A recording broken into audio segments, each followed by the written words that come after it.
Ladies and gentlemen, today I want to speak to the part of you that's been broken, betrayed, left to pick up the pieces in silence. You see, there's something powerful about healing, but there's something even more powerful about silent healing. When you choose peace over proving a point, when you walk away not to show them you're strong, but because you finally realize your worth. From the outside, silence can often be misunderstood. People mistake it for submission, for passivity, for someone who has nothing to say. But in reality, silence, especially when chosen during a period of pain or betrayal, is one of the strongest forms of self-control a person can exercise. When someone hurts you, the natural instinct is to react, to yell, to argue, to prove your point. But what happens when you don't? When you choose not to engage, not to explain, not to defend your name, you shift the power dynamic. You see, reacting gives away your energy. It tells the other person that they still have a grip on your emotions. But when you go silent, when you don't feed the fire, you take that energy back. You reclaim your peace. You show that their actions, no matter how loud or disrespectful, will not move you. That's strength. That's emotional maturity. That's self-mastery. Silence says, I don't need to be loud to be heard. I don't need to be seen to be respected. I don't need to respond to regain my peace. I already own it. There's a calmness in silence that's unnerving to those who expected to see you crumble. Your lack of reaction becomes louder than any words you could have said. And that quiet confidence, that rattles them more than any confrontation ever could. Silence doesn't mean you're avoiding the truth.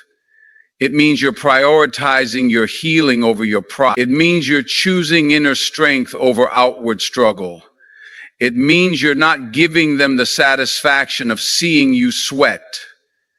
True power is when you can stand in the middle of chaos with your heart still aching and say nothing.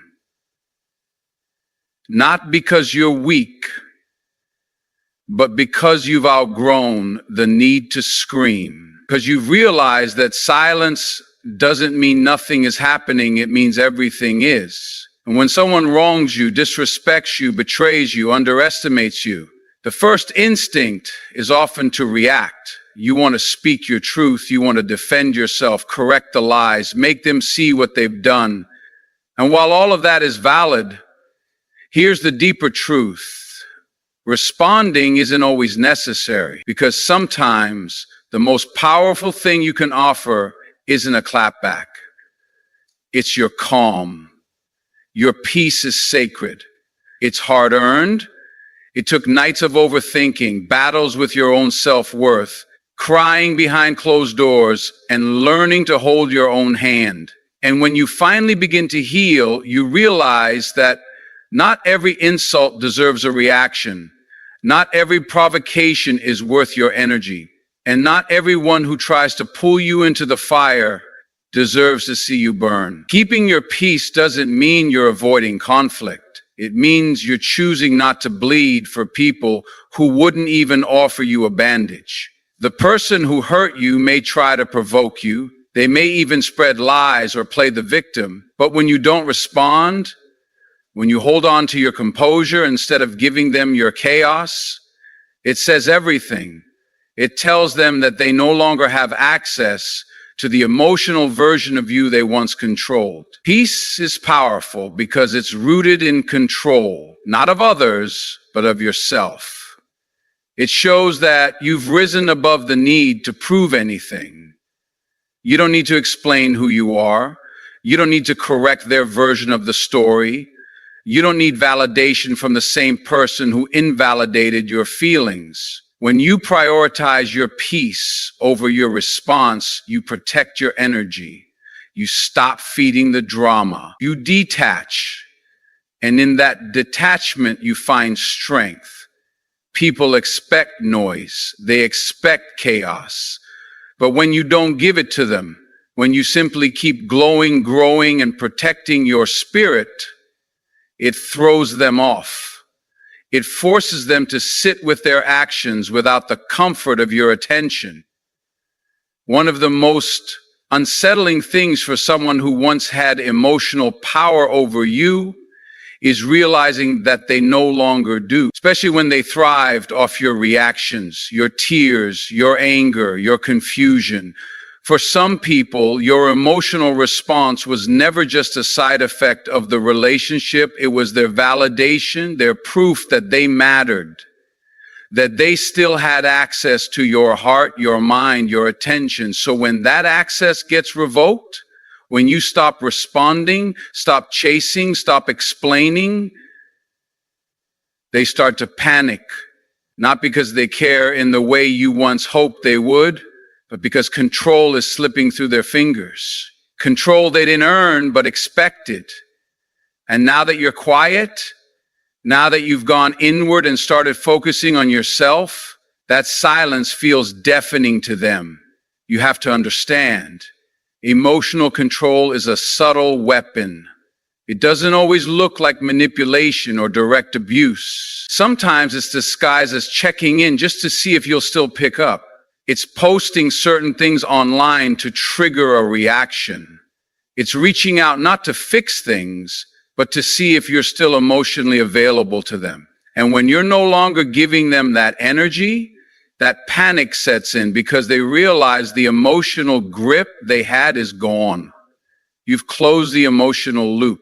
You're no longer giving them a front row seat to your healing, your growth, your heart.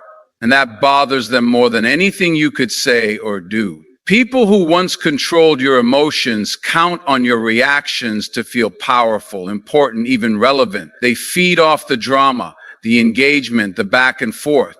So when you detach, when you no longer rise to the bait, when your peace becomes your priority, they begin to spiral, not because you've changed, but because they can't figure out how to trigger you anymore. They realize you've grown past the version of yourself that used to entertain their chaos. And nothing is scarier to someone who once had power over you than realizing they've lost it completely. And quietly, some people thrive on the aftermath. They don't just hurt you, they wait to see the show that follows. They expect the emotional explosion, the angry messages, the public posts, the desperate attempts to fix or understand what went wrong. In their mind, causing damage should automatically trigger drama. And when it doesn't, you go silent instead, that's when the confusion sets in. They expected you to unravel. They expected you to beg for clarity. They expected to see you angry, desperate, or broken, but instead, they saw nothing. That silence, it shakes them. Because healing, real healing, doesn't always come with announcement. It doesn't need validation or a crowd. It's private, quiet focus. And for someone who expected to watch you spiral, that quiet becomes unsettling. It makes them wonder, what's going on behind the scenes? Are you okay? Are you over it? Have you moved on? They begin to question the hold they thought they had on you. Because chaos is predictable, it's familiar. But silence creates mystery. It creates space for you to grow in a way they can't see or understand. And that's threatening to people who once centered themselves in your life. Your silence means they're no longer the main character in your story. You've taken the spotlight off them and put it back where it belongs, on you. They can't track your healing. They can't monitor your progress. They can't see your glow up in real time. That uncertainty breeds anxiety in them because it robs them of control and attention. And the irony is, they may not have genuinely cared about your well-being when they had access to you. But now that you've gone quiet, they suddenly want to know everything. Healing in silence disrupts the narrative they wanted to create. Maybe they wanted to paint you as unstable, over-emotional, dramatic, but your calm, your self-control, your refusal to participate in the chaos invalidates that entire story. And that's where the confusion starts. That's where the reality sets in. You're no longer predictable. You're no longer operating from pain. You're moving with intention. You're healing with purpose. Real growth doesn't announce itself with flashing lights or loud declarations. It's not about making dramatic posts or proving to the world that you're doing better now. The kind of growth that truly transforms you, it happens in the quiet, in the stillness, behind closed doors, when no one's watching, when no one's clapping, when you're not trying to perform for the public eye. After you've been hurt, disappointed, or betrayed, there's this moment where you realize you can either stay broken and reactive, or you can start to rebuild. But that rebuilding process isn't glamorous. It's not something you can always show off. It looks like crying at 2 a.m., journaling your thoughts when they won't stop spinning, choosing to go to therapy, or setting boundaries for the first time in your life. It looks like taking accountability for your own healing and not waiting for someone else to fix you. It looks like not responding to that message, like choosing peace over drama, like unfollowing them, not out of spite, but because you're finally prioritizing your mental space. Growth is making choices you never had the strength to make before, and doing it quietly because you no longer need an audience to validate your progress. That's the beauty of quiet growth. It's not for anyone else to see or approve of. It's personal. It's sacred. It's rooted in the moments you say, I deserve better, and actually start living like it. And while the world might not see the work you're putting in, the results will eventually speak for themselves. Not in the form of revenge or attention, but in your energy, in your peace, in the way you carry yourself, in the way you no longer let certain people disturb your spirit. People may wonder why you're not posting about your progress, why you're not broadcasting every move. But that's the thing. Growth isn't for them. Healing isn't a performance. It's a process. And oftentimes the most powerful changes happen in the shadows, where no one is watching, judging, or interrupting. Because when you're no longer trying to prove anything to anyone, that's when you're truly free to become the version of yourself you were always meant to be. When you're in a season of healing and personal transformation, there's nothing more valuable than protection, not just from others, but from distractions, noise, and the temptation to regress. And one of the most powerful tools you have in that season is silence. Not silence as in suppression, but silence as in safeguarding. A conscious, intentional decision to protect your peace, your progress, and your process from those who wouldn't understand it, or worse, who would try to sabotage it. When you share too much too soon, when you let people into a journey that's still tender and incomplete, you risk exposure. You risk judgment. You risk being pulled back into the very energy you're trying to escape. Not everyone wants to see you heal. Not everyone claps when you grow. Some people feel threatened when you start to stand in your power, especially if your growth means you no longer tolerate what you once allowed. That's why silence is not weakness, it's wisdom. Silence gives you the space to rebuild without interference. It allows you to rewire your thoughts, regain your strength, and reimagine your life without someone else's voice in your head.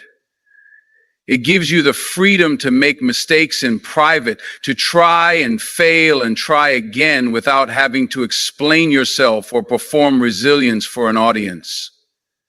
Silence lets you move strategically. It keeps your boundaries strong and your focus sharp when you're quiet about what you're working on, whether it's healing, a new chapter, or just peace of mind. You take away the power of outside influence. You deny access to the people who only checked in to gossip. You make it clear that your progress is not up for public consumption. And most importantly, silence allows you to listen to yourself, to your intuition, to what your spirit needs. You begin to notice what drains you and what feeds you. You learn the difference between real connection and emotional codependency. You realize how often you gave people a front row seat to your pain and called it love. Now, you don't owe anyone that access. You don't need to explain your decisions. You don't have to justify your healing. Your silence is your shield. It's the guardrail that keeps you from falling back into patterns you've worked hard to escape. Because not every step forward needs an announcement. Some victories are best kept quiet until you're ready, truly ready, to share from a place of stability, not survival. In today's world, everything seems to require an audience, whether it's on social media or within your circle of friends. There's this expectation that your journey, your wins, your struggles, your growth needs to be shared, documented, and praised. But here's the truth that's often forgotten in the noise of validation. Your comeback doesn't need an audience to be meaningful.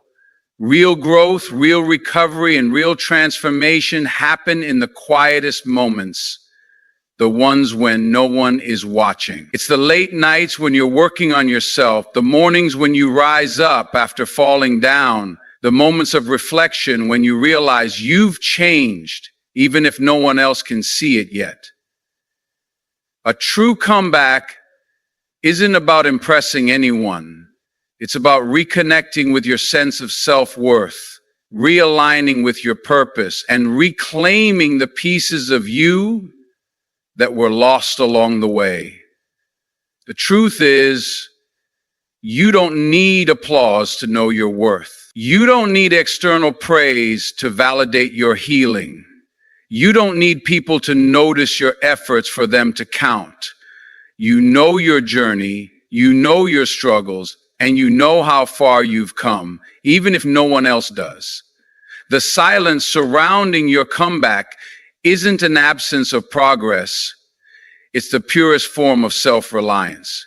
It's the understanding that you're doing it for yourself, not for others to see or comment on. What makes your comeback powerful is the authenticity behind it.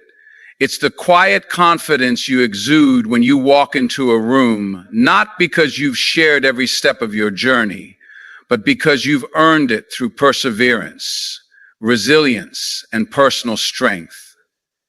It's the knowledge that you've healed on your own terms, and the fact that you didn't need anyone's approval or recognition to do so only makes it more powerful. And here's the kicker. When you heal for yourself, when you focus solely on your progress, not the acknowledgement of others, your energy shifts. People will notice, not because you're flaunting your success, but because they can feel the shift in you. The glow that comes from within, from that quiet confidence, is something that cannot be mimicked. It's magnetic, and people will gravitate toward it, even if they don't fully understand where it came from. But remember, your comeback isn't for them, it's for you. It's for the version of yourself that you fought to become. So don't worry if no one applauds right away. Don't feel the need to broadcast your healing for external validation. You don't owe anyone a timeline or an explanation of your recovery. You've been doing the work in silence. And that's what makes your comeback so powerful, because it's not about what others think of it. It's about what you know to be true. You've healed, you've grown, and you're stronger than ever. So as you continue on this journey of healing, remember that your silence speaks louder than any words could. While you're healing, let the world panic. Let them wonder. Let them try to figure out what you're doing, because the truth is, you don't owe them an explanation. Your peace, your growth, your comeback, it doesn't need an audience. It doesn't need validation from anyone but yourself. You've chosen to heal, to rise, and to become stronger than you were before. And that process is beautiful in its quiet strength. So stay silent when needed. Protect your progress. Let your actions speak louder than your words. And let the world see your power, not through what you say, but through what you've become. When your comeback is ready to unfold, it will speak for itself. And those who doubted you, they'll be the first to notice how far you've come. Without a single word from you,